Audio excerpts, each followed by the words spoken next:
Hunted down, dumped in the middle of the desert without food or water. Our documentary highlights the situation of sub-Saharan migrants in Tunisia. One of the filmmakers is with us tonight. 2 years ago, Tunisian President Kais Saied made waves when he suggested that the arrival of sub-Saharan migrants was part of a plot to weaken the country's identity. Today, between 20,000 and 30,000 migrants are today living in makeshift camps in dire conditions. A documentary filmed in a country reveals blatant human rights violations. So to talk about this tonight, we have Davide Mattei. He's the co-director of a 26-minute report on this subject. Good evening, and thank you very much for joining us. So first, tell us, how did you go about making this film?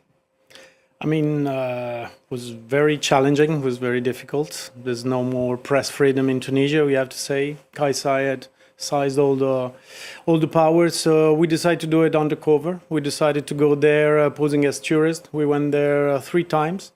And then we sneak in migrant camps. We went to the port where we discovered that they put people on buses to dump them in the desert. We went to the desert, we spoke with migrants who were dumped. And yes, it was complicated. We have tense moments. My colleague that is not here, Julien Goudichot, tonight, he was even arrested. He spent like an evening at the police station, and he signed a very strange paper. He had to write that he didn't speak with black migrants because it's illegal. Oh, wow. Yeah. So you mentioned that they get arrested. That's mentioned in your report. So what happens once they're arrested? They go in a bus, and then what? The migrants. Yes. Yeah, the migrants who are caught in the sea, they are brought to port, to Sfax, and we discovered that they put them in a bus, in a very normal city bus. They're handcuffed. They sit on the ground, not to be seen, and then by night, basically, they take these people, they cross all Tunisia to the Algerian border, and they drop them in the desert, like women, kids, men, young, older people, like they're dropped in the desert. Without food nor water. And so one of the strong characters from your film is this young medical student from Sierra Leone. He tried to create some makeshift hospitals and I mean, what we can call that hospitals. Let's have a look. Dans son téléphone, Ibrahim conserve des photos et des vidéos des cas les plus graves. It's a lady, the police. That when they come, they want to break the place. They use bullets on her. I'm the one that just removed it the other day because I made the bullet inside her skin. I removed the bullet. Une violence pour rendre intenable la vie des exilés en Tunisie. Tell us a bit more about him and how is he doing today? Well, not very well. The police destroyed like the 3rd hospital. At the end of the reportage, we saw one of his hospital, as you say, like makeshift hospital, destroyed, and he created another one like 1 kilometer away, and then 2 days ago, the police came and burned it down. So he's kind of desperate, and I mean, he's not doing well at all because it's a very important character. He's trying to help. Imagine 20,000 people with no access to food, water, or humanitarian aid. Not at all. There is nothing. So through crowdfunding, you could get some money, buy some medicine, and treat some people. I mean, we filmed ourselves.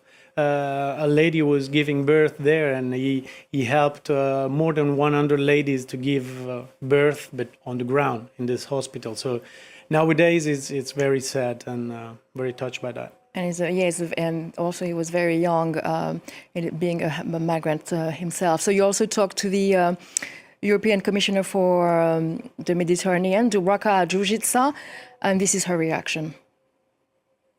If we are not there, who will be there? If European Union is not there, then there is China, there is Russia. So this is the price to pay for you? It will be even worse without us. So without us, it will be even worse. And this is the reason why we want to put the house in order. This kind of violation, I mean, people dumped in the desert. I understand, so, I understand. Why don't you say, Mr. Saied, you should change this violation, otherwise we won't give you any money, not even, Okay, give me some time.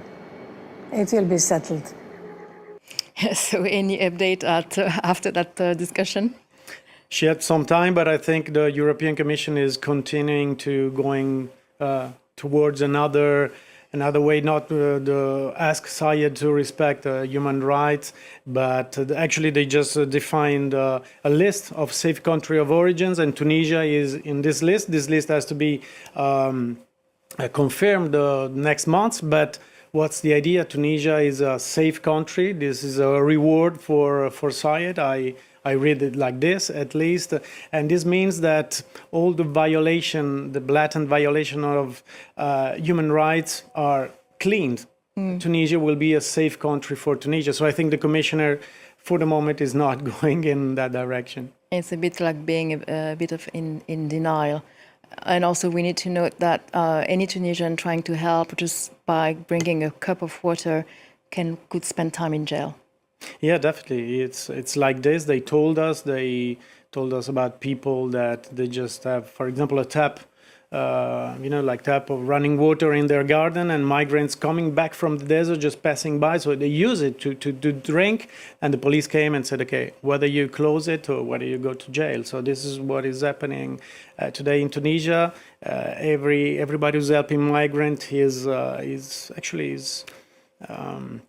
they run and they try to stop it in any way. And the migrant situation is a taboo. A few days ago, there was a report from an NGO in Tunisia who said that dozens of dead bodies arrived to the shore from Mahdia and Sfax from June the 9th to a few days ago.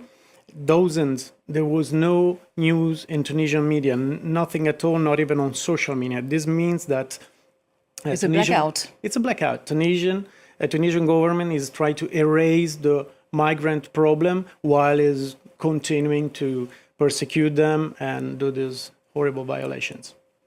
Thank you very much, Davide Mattei. I hope everyone can watch this dire situation in Tunisia. But we do have some much better news from Tunisia. Simia Garbis, she's a scientist.